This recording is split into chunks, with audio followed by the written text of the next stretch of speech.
आराध्य देव के श्री चरणों में सत सत नमन। मैं अभिनंदन गादिया सूरत से जैन हिंदी ऑडियो बुक में आपका स्वागत करता हूं। अगर आप इस चैनल पर नए हैं तो इसे सब्सक्राइब कर दीजिए और बेल आइकन प्रेस कर दीजिए, जिससे चैनल के नोटिफिकेशन आपको रेगुलर मिलते रहें। तेरा पंथ का इतिहास खंड 2 शासन गौरव मुनि बुद्धमल जी। प्रकाशक जैन श्वेतांबर तेरापंथी महासभा। चतुर्थ परिच्छेद आचार्य श्री कालूगणी। भाग 9 जीवन प्रसंग विविध रंग। दीक्षा विरोध 3 कसौटियाँ। दीक्षा जीवन की बहुत बड़ी कसौटी होती है। उसमें भी तेरापंथ की दीक्षा को अपेक्षाकृत अधिक कड़ी माना जा सकता है। इसलिए सर्वप्रथम दीक्षार्थी स्वयं की मानसिक दृढ़ता को पूरा तोलकर ही दीक्षा के मार्ग पर कदम रखता है। पारिवारिक जन भी उसकी भावना को कसकर देख लेते हैं, तभी स्वीकृति प्रदान करते हैं। इन सब के पश्चात दीक्षा दाता स्वयं उसकी प्रकृति, सहिष्णुता, विनम्रता एवं अनुशासन में रहने की वृत्ति आदि गुणों का चतुर्मुखी परीक्षण करते हैं। दीक्षा पूर्व के उक्त तीनों परीक्षणों को 3 कसौटियां कहा जा सकता है। इनमें उत्तीर्ण होने पर ही दीक्षा के प्रासाद में प्रवेश का अधिकार मिलता है। पारिवारिक विरोध। दीक्षार्थी को कई बार विरोधों का सामना भी करना पड़ता है। प्रथम विरोध प्राय पारिवारिकों द्वारा ही किया जाता है। वह बहुधा मोहजन्य होता है। कभी कभी वह कठोरता में और क्वचित क्रूरता में परिणत होता भी देखा गया है। किस्नोजी द्वारा अपने पुत्र भारमल जी को बलात् ले जाना, रूपा जी को खोड़े में कैद करके रखना, सरदार सती को पहले ससुराल में और फिर पीहर में कई दिनों तक आजीवन अनशन के कष्ट उठाने के पश्चात ही दीक्षा की आज्ञा प्राप्त होना, मघवा को दीक्षा ग्रहण के लिए जाते समय चाचा द्वारा घोड़ी से खींचकर ले जाना आदि पारिवारिक कठोरता के उदाहरण कहे जाएंगे। कालूगणी के युग में रतनीबाई ने आज्ञा प्राप्ति के लिए अंतिम उपाय के रूप में भोजन का त्याग कर दिया। ससुराल वालों का फिर भी मन नहीं पिघला। आखिर 71 दिनों के अनशन में उसका प्राणांत हो गया। दीक्षा के विरोध में पारिवारिक क्रूरता का इसे एकमात्र उदाहरण कहा जा सकता है। द्वेष जन्य विरोध। समय समय पर लोगों द्वारा सामूहिक रूप में भी दीक्षा का विरोध होता रहा है। कालूगणी के युग से पूर्व सामूहिक विरोध का कोई उदाहरण देखने सुनने में नहीं आया। इसे द्वेष एवं असहिष्णुता का उत्पाद कहना चाहिए। कालूगणी के युग में संत सतियों की संख्या में अप्रत्याशित वृद्धि हुई। बार बार होने वाली दीक्षाओं तथा कभी 16 और कभी 22 तक की सामूहिक दीक्षाओं ने भी उन लोगों को चौंकाया जो तेरापंथ की प्रगति देखना पसंद नहीं करते थे। प्रतिक्रिया स्वरूप उन्होंने स्थानीय स्तर पर दीक्षा विरोध उभारने के प्रयास किए। अनेक प्रकार की भ्रांतियां फैलाकर जनता को अपने पक्ष में खड़ा किया। 3 स्थानों पर किए गए ऐसे विरोध प्रख्यात रहे हैं। प्रथम संवत 1977 के भिवानी चातुर्मास का, द्वितीय 1991 के जोधपुर चातुर्मास का तथा तृतीय संवत 1992 के उदयपुर चातुर्मास का। तीनों ही स्थानों पर जितनी तेजी से विरोध को उभारा गया, उनका समन भी उतनी ही तेजी से हो गया। उनसे तेरापंथ के प्रभाव की वृद्धि हुई और सहजी प्रचार प्रसार का अवसर मिला। कानून के द्वारा उस युग में एक भिन्न प्रकार का विरोध भी प्रारंभ हुआ था, जो न मोहजन्य था और न द्वेषजन्य। उसमें जनहित की भावना निहित थी। कुछ बुद्धिजीवी लोगों ने अयोग्य दीक्षाओं को रोकने के लिए राजकीय स्तर पर कानून बनाने का उपक्रम किया। कारण यह था कि उस समय अनेक साधु सन्यासी बालकों को फुसलाकर ले जाते और दीक्षित कर लेते थे। साधु वेश की गरिमा भंग होकर स्वेच्छाचारियों की संख्या बढ़ती जा रही थी। इन सभी समस्याओं का समाधान राजकीय कानून के द्वारा खोजने का प्रयास किया गया।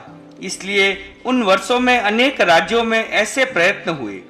अयोग्य दीक्षाओं पर कानूनी प्रतिबंध लगे। इसमें तेरापंथ का कोई विरोध नहीं था, परंतु योग्य अयोग्य का भेद किए बिना दोनों पर समान प्रतिबंध का वह विरोधी था।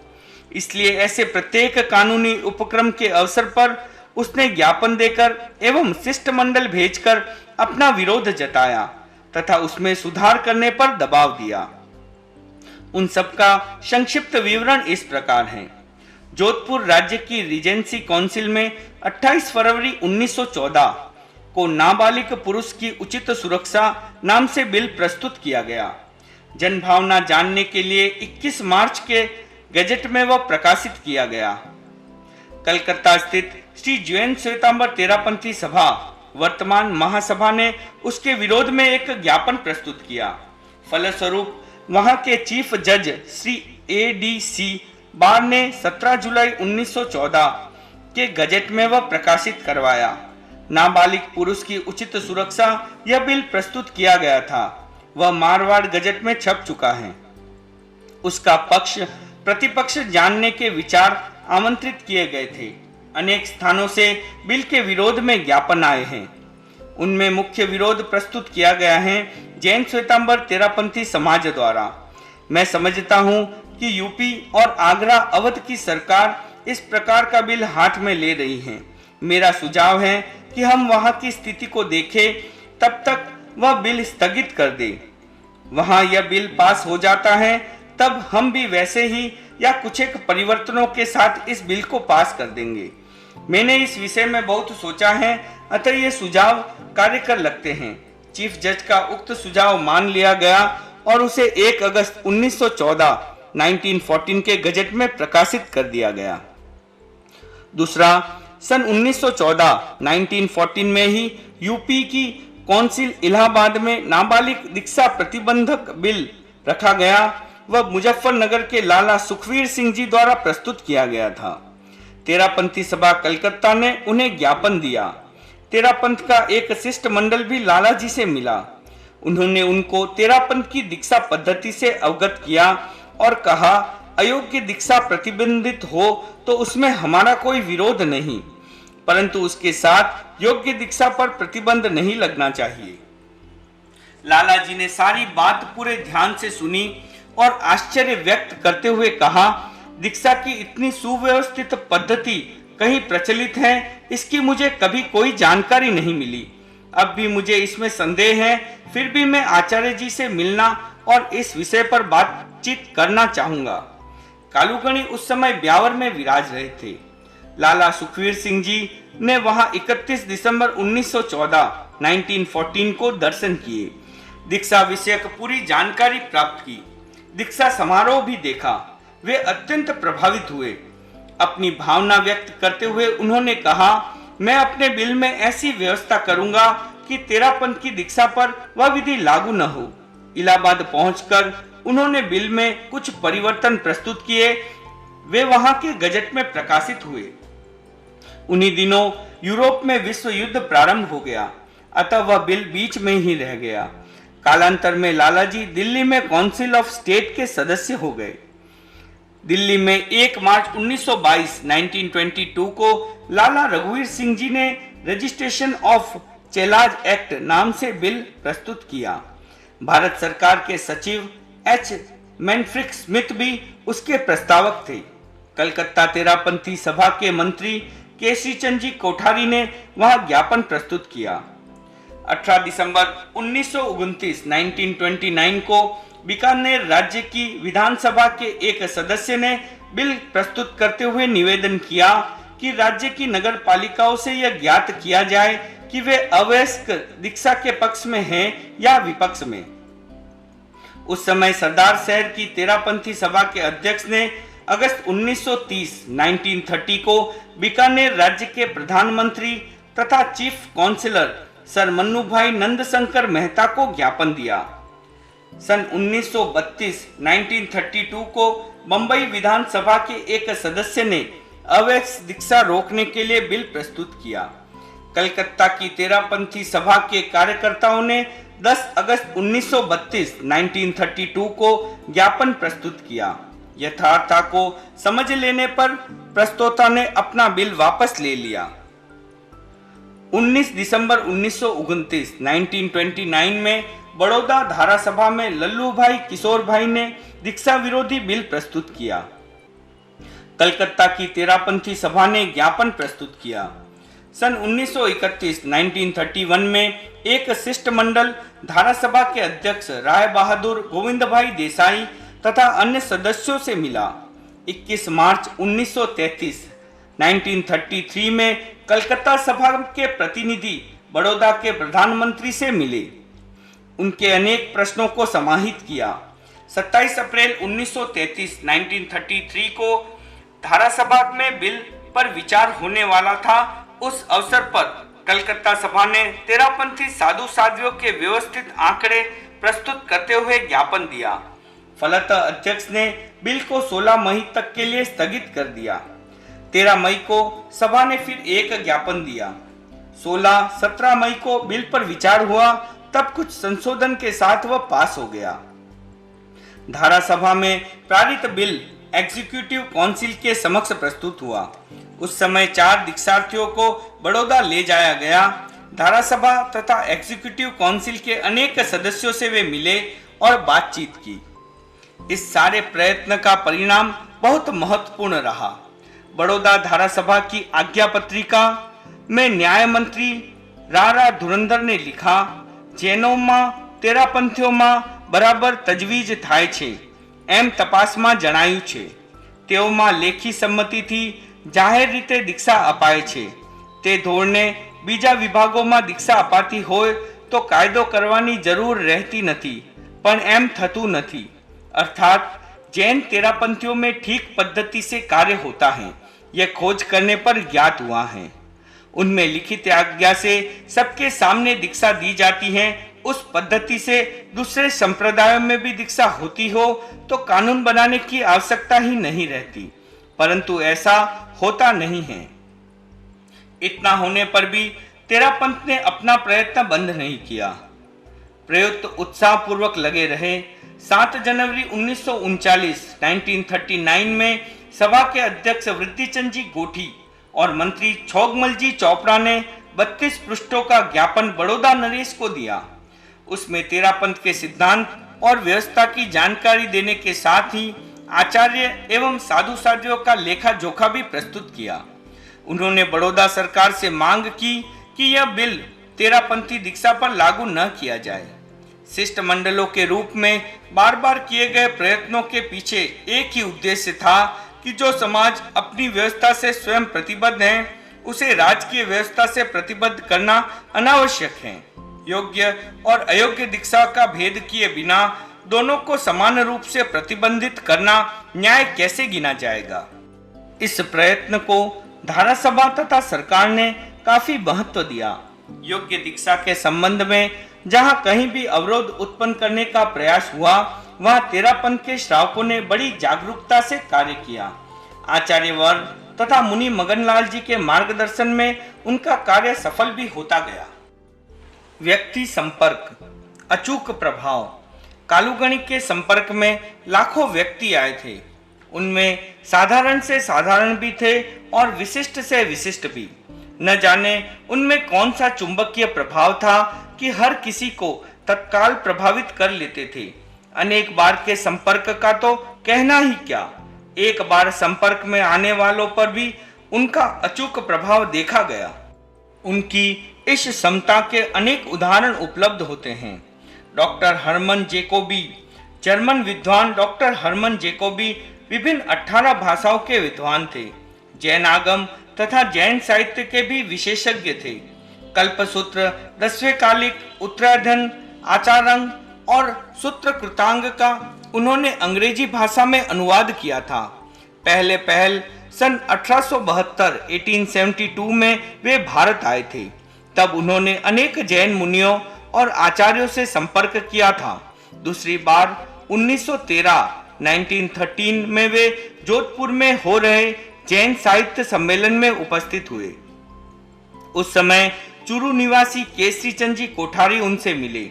बातचीत के सिलसिले में उन्होंने तेरापंथ एवं आचार्य वर्ग का परिचय देते हुए कहा, आप जैन धर्म और दर्शन के विशेष अध्येता हैं, अतः आपको उनसे अवश्य मिलना चाहिए। मुझे विश्वास है आपको वहां अनेक नए अनुभव प्राप्त होंगे। कोठारी जी द्वारा प्रदत्त जानकारी से जेकोबी अत्यंत प्रभावित हुए और आचार्यवर्ग के दर्शन करने का निश्चय कर लिया।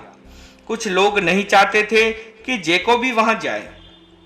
उन्होंने मार्ग एवं क्षेत्र संबंधी कठिनाइयों का चित्र खींचते हुए उनका मनोभंग करने का प्रयास किया। जेकोबी दृढ़ निश्चयी व्यक्ति थे, अतः किसी भी विभीषिका से विचलित नहीं हुए। उन्होंने संवत 1970 फाल्गुन शुक्ला दशमी को लाडनू जाकर कालूगणी के दर्शन किए। वहां 3 दिन ठहरे, साधुओं की दिनचर्या देखी। तेरापंथ के संगठन व्यवस्था और अनुशासन का उन पर गहरा प्रभाव पड़ा। एक दंपत्ति हुलासमल जी और मालू जी की दीक्षा देखने का अवसर भी उन्हें मिला। संत सतियों द्वारा निर्मित कलात्मक वस्तुएं, हस्तलिखित सुंदर प्रतियां, सूक्ष्माक्षर वाला पत्र, नरेटी को घिसकर बनाए गए प्यालों को देखकर तो वे चकित रह गए। जैन आगम विषयक कुछ अपनी आशंकाओं को भी उन्होंने निवृत्ति की। अपनी आशंकाएं गुरुवर के सामने रखते हुए उन्होंने कहा, अहिंसा धर्मी जैन तीर्थंकर मांस खाते थे, यह बात मेरे मन को सदैव कचोटती रही। पर जैन आगम आचरण का अनुवाद करते समय मच्छम व मस्सम व पाठ से मैंने यही पाया कि ऐसा होता था। आचार्यवर ने तब आचरण, 10वें कालिक तथा भगवती आदि में आए हुए विविध पाठ, उनका पूर्वापर संबंध तथा टीकाकारों द्वारा किए गए अर्थ के संदर्भ में उन्हें पन्नवणा के वनस्पति पद में आए हुए वे नाम भी दिखलाए, जो कि उन शब्दों से उत्पन्न होने वाली भ्रांति का निराकरण करने वाले थे। उसके अतिरिक्त चेय शब्द पर भी काफी लंबी चर्चा चली। उनसे बातचीत करने का माध्यम मुख्यतः संस्कृत भाषा ही बनी। गौण रूप में प्राकृत भी काम में ली गई। हरमन जेकोबी लाडनू में 3 दिन ठहरने के पश्चात जाने लगे, तब उन्होंने वहां की जनसभा में आचार्यवर्ग के प्रति भूरी भूरी कृतज्ञता व्यक्त करते हुए कहा, यहाँ आकर मैंने बहुत कुछ नया पाया है। आचार चूला के मच्छ व मत्सम व पाठ के संदर्भ में आचार्यवर्ग ने अन्य आगमों में प्रयुक्त शब्दों के आधार पर जो अर्थ सूचित किया है वह बहुत महत्वपूर्ण है। मैं उस पर पूर्ण गंभीरता से विचार करूंगा।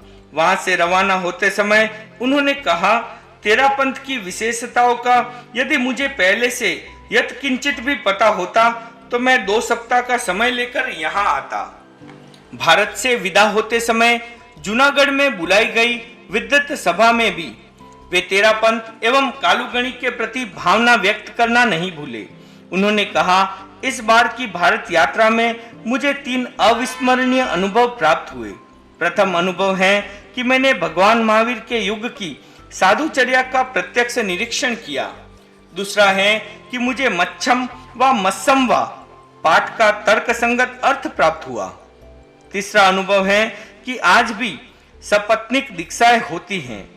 कर्नल बीथम संवत 1992 में कालूगणी का चातुर्मास उदयपुर में था। वहां चंपालाल जी बैद दर्शनार्थ आए। एक दिन वे वहां के रेजिडेंट कर्नल बीथम से मिलने उनकी कोठी पर गए। वे बातचीत करने में अत्यंत निपुण व्यक्ति थे। दूसरे को प्रभावित कर लेने की उनमें कोई विशिष्ट कला थी। थोड़ी देर में ही उन्होंने बीथम साहब को चिर परिचित जैसा बना लिया। उन्होंने उनको तेरापंथ और कालूगणी की जानकारी दी। वे उसी समय उनके साथ दर्शनार्थ आ गए। प्रवचन हो रहा था, हजारों श्रोता सुन रहे थे। रेजिडेंट को बिठाने की समस्या सामने आई। भूमि पर पालथी मारकर बैठने का अभ्यास उन्हें नहीं था। गुरुवर के सम्मुख किसी को कुर्सी पर बिठाने को उचित नहीं समझा जाता था। एक क्षण के लिए चंपालाल जी का मन असमंजसता से घिर गया। दूसरा कोई विकल्प नहीं था, अतः उन्होंने तत्काल निर्णय किया और साहसपूर्वक उन्हें कुर्सी पर बिठा दिया। मन ही मन वे चिंतित तो अवश्य होते रहे कि पता नहीं गुरुवर ने उनके कार्य को कैसा समझा होगा।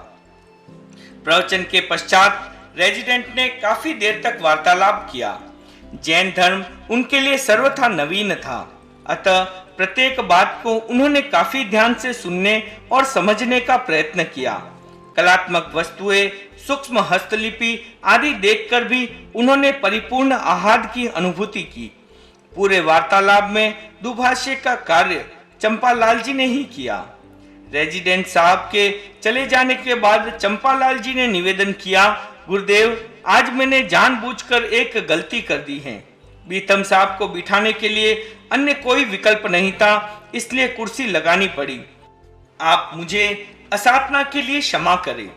आचार्यवर ने मृदु मुस्कान के साथ फरमाया, समो देख नहीं बरते वो बाणियों गवार। समय की आवश्यकता देखकर नहीं चलता वह बनिया गवार कहलाता है।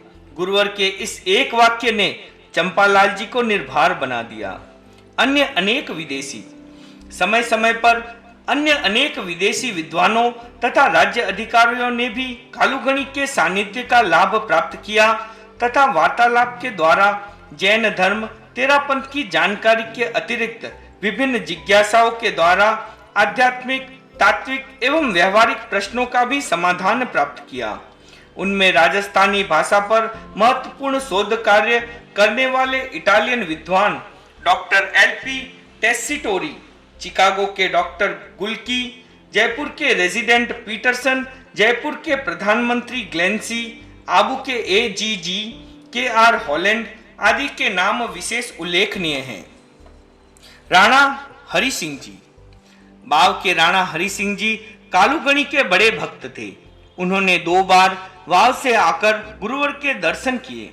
प्रथम बार 1986 में पौष महीने में श्री डूंगरगढ़ में तथा दूसरी बार 1991 के जोधपुर चातुर्मास में। श्री डूंगरगढ़ में वाव राज्य के प्रधानमंत्री चुन्नीभाई मेहता भी उनके साथ थे। वे सुदृढ़ जैन तेरापंथी श्रावक थे। राणा जी के प्रथम बार के दर्शन में उनकी पूरी प्रेरणा एवं सहयोग रहा। तेरापंथ के आचार विचार एवं गतिविधि का प्राथमिक परिचय राणा जी को चुन्नी भाई के द्वारा ही प्राप्त हुआ था। उसी आधार पर उन्होंने अपरिचित होने पर भी प्रथम बार में ही एक श्रावक की तरह पंचांग प्रणति पूर्वक नमस्कार किया। चुन्नी भाई ने शायद सोचा था कि राणा साहब तो खड़े खड़े ही नमस्कार करेंगे, इसलिए वे जो ही वंदन करने के लिए बैठने लगे तो राणा जी ने उन्हें रोकते हुए कहा, तुम जरा ठहरो, तुम्हें तो अवसर मिलता ही रहता है, आज मुझे पहले वंदन करने दो। और फिर उन्होंने जिस भाव प्रवणता से वंदन किया उसे देखकर सभी लोग चकित रह गए। राणा जी ने प्रवचन सुना, बातचीत की, संत सतियों की प्रत्येक गतिविधि को बड़े ध्यान से देखा और समझा। वहां का सब कुछ उन्हें अत्यंत आकर्षक लगा। उन्होंने प्रार्थना के स्वर में कहा, थली में जिस खुले मन से आपने अपनी कृपा का वरदान बांटा है वह कभी गुजरात में भी बांटने की कृपा करे। ऐसे अवसर पर हमारे वावनगर को भी दर्शन देकर पवित्र करे। गुरुदेव ने फरमाया, राणा जी की मांग तो उचित ही है, परंतु उसकी पूर्ति के विषय में अभी तो कुछ भी कह पाना कठिन है। राणा जी ने कहा, यह तो मैं भी जानता हूं कि आपका पदार्पण इतना सहज नहीं है, फिर भी हमारी प्रार्थना ध्यान में रहे। अभी तो संत सतियों का चातुर्मास फरमा दे तो हम कृतार्थता का अनुभव करेंगे। यद्यपि उस समय पौष का महीना चल रहा था, चातुर्मास की घोषणा में प्राय महीने भर की देरी थी, फिर भी राणा जी की प्रार्थना को महत्व देते हुए आचार्यवर ने साध्वी हुलासी जी को बुलाया और उन्हें वाव में चातुर्मास करने का आदेश दिया। गुरुवर की उस अतिशय कृपा से राणा जी अत्यंत आह्लादित होकर गए। वाव में वह प्रथम चातुर्मास था। नरेश गंगा सिंह जी। बीकानेर नरेश गंगा सिंह जी का आचार्यवर के प्रति बड़ा श्रद्धा भाव था। उनकी प्रजा का एक विशिष्ट वर्ग आचार्यवर का भक्त था। नरेश इस बात को बहुत अच्छी तरह से जानते थे। अनेक प्रमुख श्रावक नरेश के भी अत्यंत विश्वस्त एवं निकटस्थ थे, इसलिए बातचीत के सिलसिले में यदाकदा गुरुवर का नाम आता ही रहता था। भावात्मक निकटता का एक विशिष्ट कारण यह भी था कि उनका विहार क्षेत्र प्रमुख रूप से बीकानेर राज्य ही था। कालूगणी के जीवन में घटित कुछ घटनाएं ऐसी थी जिन्होंने नरेश के मन को प्रभावित किया और वे सहज ही उनके प्रति श्रद्धाभिभूत हुए। उनमें एक घटना संवत 1979 के बीकानेर चातुर्मास की है।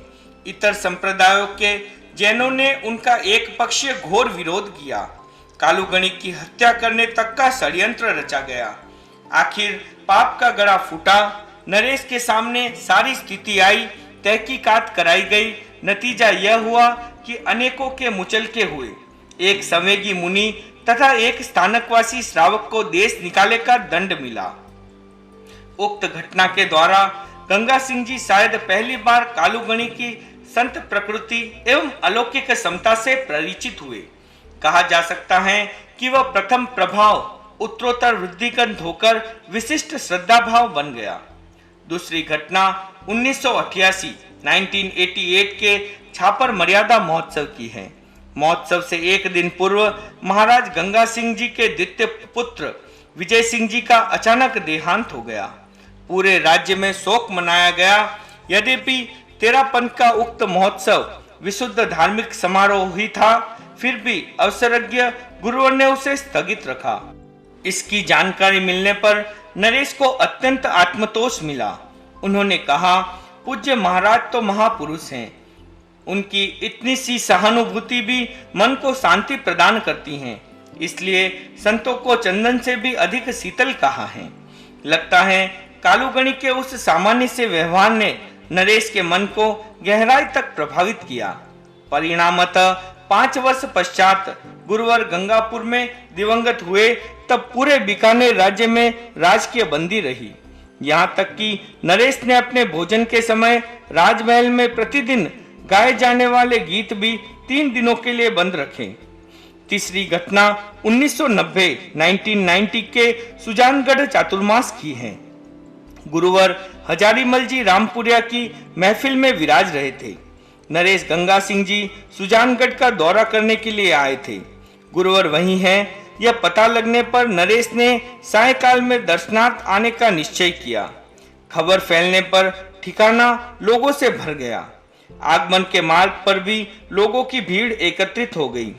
फलतः नरेश के पहुंचने में थोड़ा विलंब हो गया। प्रतिक्रमण का समय हो जाने पर गुरुवर ने प्रतिक्रमण प्रारंभ कर दिया और फिर ध्यान स्थित हो गए। तभी नरेश की कार ठिकाने के दरवाजे पर आकर रुकी। कार का द्वार खुला और नरेश बाहर आने को तत्पर हुए। तब उन्हें सूचित किया गया कि आचार्यवर तो इस समय ध्यानस्थ हैं। नरेश ने तब कार में ही खड़े होकर हाथ जोड़े और वंदन किया। कार आगे बढ़ गई। कई श्रावकों के मन में विचार रहा कि शायद नरेश की प्रतिक्रिया प्रतिकूल रही हो, परंतु बाद में जब वे नरेश से मिले तो उन्हें श्रद्धा विभोर पाया। नरेश ने कहा, योगी जनों की यह बड़ी महत्वपूर्ण पद्धति रही है कि भले ही 100 कार्य चूक जाए, परंतु वे अपनी साधना के समय को नहीं चूकने देते। ओम अरहम।